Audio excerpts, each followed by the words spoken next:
कहानी के शुरुआत में हमें रास्ते में जाते हुए दो बसेस को दिखाया जाता है। उस बस में बहुत सारी फीमेल स्टूडेंट्स होती हैं, जो वे सभी अपने क्लास के लिए जा रही होती हैं। उन्हीं में से एक का नाम मित्सुको था, जो दिखने में काफी प्यारी थी। वो अपनी नोट्स बुक में कुछ लिख रही होती है। तब उसकी फ्रेंड्स उससे कहने लगती हैं कि क्या तुम हर वक्त लिखती रहती हो? क्या मिलेगा इस तरह की नोट्स बनाने से? यहाँ देखो सभी लोग एंजॉय कर रहे हैं, तुम भी क्यों नहीं करती? ये कहकर उसकी फ्रेंड उसकी नोटबुक को छीन लेती है और उसका पेन नीचे गिर जाता है और वो अपना पेन उठाने के लिए जैसे ही झुकती है, तभी हम देखते हैं कि उस समय कोई चीज बहुत तेजी से आती है और उस लड़कियों के साथ उन दोनों बसेस को आधे पर से ही काट देती है, जिसकी वजह से सारी की सारी लड़कियां दो हिस्सों में कट जाती हैं। इसी के साथ जैसे ही मित्सुको ऊपर उठती है, तब यह देखकर काफी हैरान हो जाती है कि यह क्या हो गया। अब क्योंकि वो नीचे पेन लेने के लिए झुकी थी, इसीलिए बच गई थी। यह देखकर बहुत ज्यादा डर जाती है और बस से उतरकर भागने लगती है। यहाँ पर हमें पता चलता है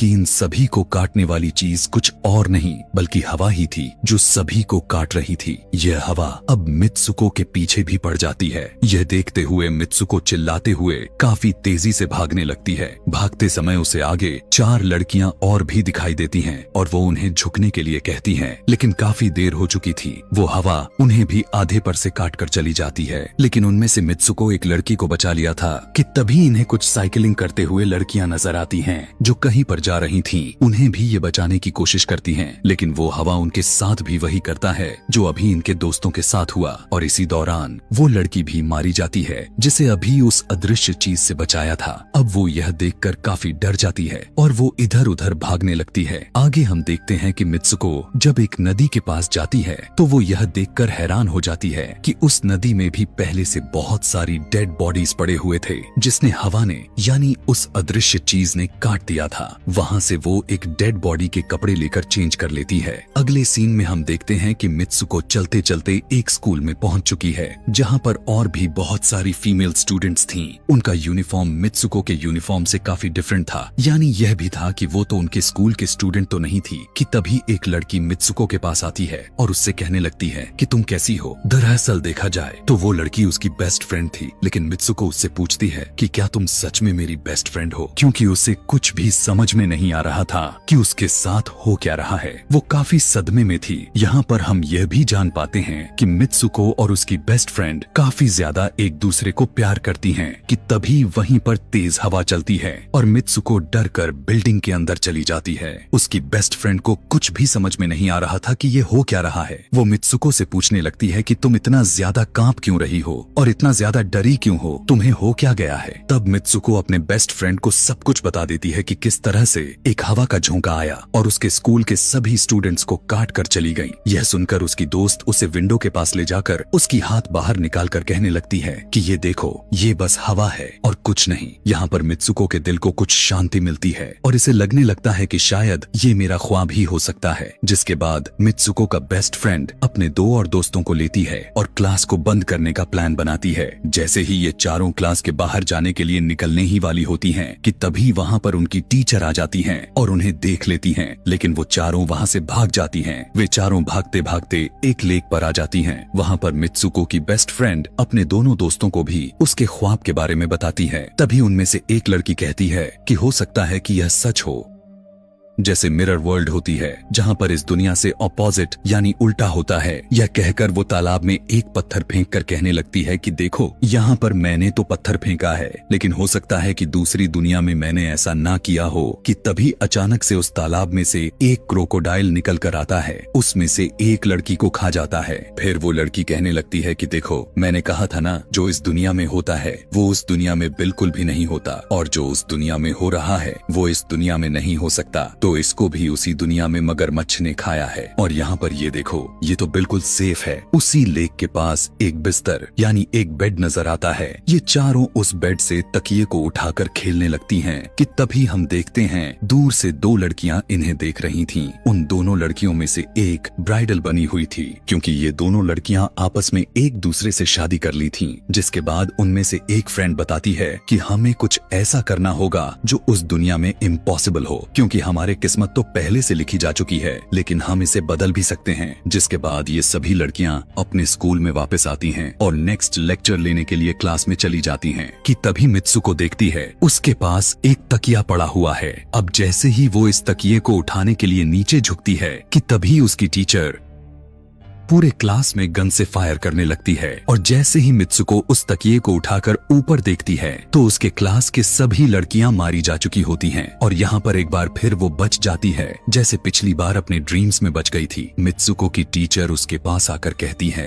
कि तुम्हारी हिम्मत कैसे हो गई, इस क्लास को बंद करने की, तुम्हारा भी मरना तय है। कि तभी उसी वक्त दो लड़कियां और आ जाती हैं और मित्सुको को बचाकर वहाँ से भागने की कोशिश करती हैं, लेकिन एक दूसरी टीचर वहाँ पर आकर उन दोनों लड़कियों को मौत के घाट उतार देती है। अब जितने भी स्टूडेंट्स की जान बच गई थी, मित्सुको उनके साथ बाहर भागने लगती हैं, लेकिन स्कूल की सभी टीचर्स उन सभी लड़कियों पर फायरिंग करने लग जाती हैं। अब यहाँ पर फायरिंग के दौरान सभी लड़कियां जैसे ही वहाँ से बाहर आती हैं, तो यहाँ पर हवा उन्हें काट देती है। यहाँ पर अब मित्सुको यहाँ पर एक बार फिर से अकेली रह जाती है और वो वहाँ से भागकर क्राउड एरिया से होता हुआ पुलिस स्टेशन में जाती है। वो वहाँ पर सब कुछ बताने लगती है। उसकी यह बात सुनने के बाद पुलिस वाली लड़की उससे कहती है कि लेकिन तुमने स्कूल वाली कपड़े तो नहीं पहने हुए हैं। और जब वो उसके सामने एक मिरर को रखती है तब मित्सुको उस मिरर में देखती है कि वो तो एकदम से बदल गई होती है और लोग उसे मित्सुको के नाम से नहीं बल्कि उसे किसी और नाम से बुला रहे थे। यहाँ पर हमें पता चलता है कि उसकी शादी होने वाली थी। तब वही पुलिस ऑफिसर उसे उसकी शादी के लिए लेकर जाती है। यह देखकर आसपास के लोग उसे कॉन्ग्रेचुलेशंस दे रहे थे। अब जैसे ही वे सभी उसे लेकर चर्च पहुंचते हैं तो मित्सुको को बेस्ट फ्रेंड भी वहीं पर मौजूद होती है। मित्सुको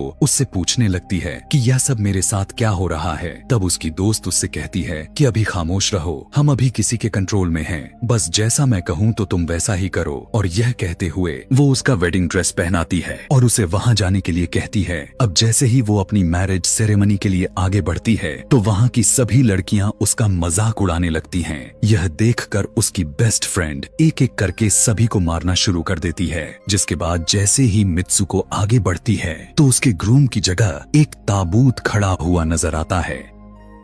उस ताबूत को खोले जाने पर एक बड़ा पिग बाहर निकल कर आता है। मित्सुको उसे देखकर काफी ज्यादा डरने लगती है और एक टूटी हुई बोतल से उस पर अटैक कर देती है। जिसके बाद मित्सुको और उसकी बेस्ट फ्रेंड चर्च से भागते हुए बाहर आ जाती हैं। यहाँ गेट पर भी दो लड़कियां इन्हें रोकने की कोशिश करती हैं, लेकिन मित्सुको की बेस्ट फ्रेंड इन्हें मारकर वहाँ से भाग जाते हैं। उधर मित्सुको दूसरी तरफ भाग रही थी क्योंकि अब उसे लगने लगा था कि उसके साथ कुछ ज्यादा ही गलत हो रहा है। आगे जाने पर एक और मिरर में खुद को देखती है तो वो एक बार फिर से खुद को बदला हुआ पाती है। अब जिस जगह पर मित्सुको थी वहीं पर रेस हो रही थी कि तभी उसके पास कुछ लड़कियां आकर उससे कहने लगती हैं कि तुम तो बहुत अच्छी रेसर हो, खड़ी क्यों हो, भाग क्यों नहीं रही। और जब वो भागना स्टार्ट करती है तब वो खुद में काफी एनर्जी फील करने लगती है। जिसके बाद मित्सुको रेस जीतने की पूरी कोशिश करने लगती है। भागते समय उसे अपने डेड फ्रेंड्स भी नजर आती हैं जो कुछ वक्त पहले उसके स्कूल में मारी जा चुकी थीं। कि तभी उसी वक्त उसकी बेस्ट फ्रेंड भी आ जाती है। तभी ये दोनों नोटिस करती हैं कि वही पिग और वो औरतें जिन्होंने इनको चर्च में रोक रही थीं, वो सभी इन्हीं के तरफ आ रही थीं।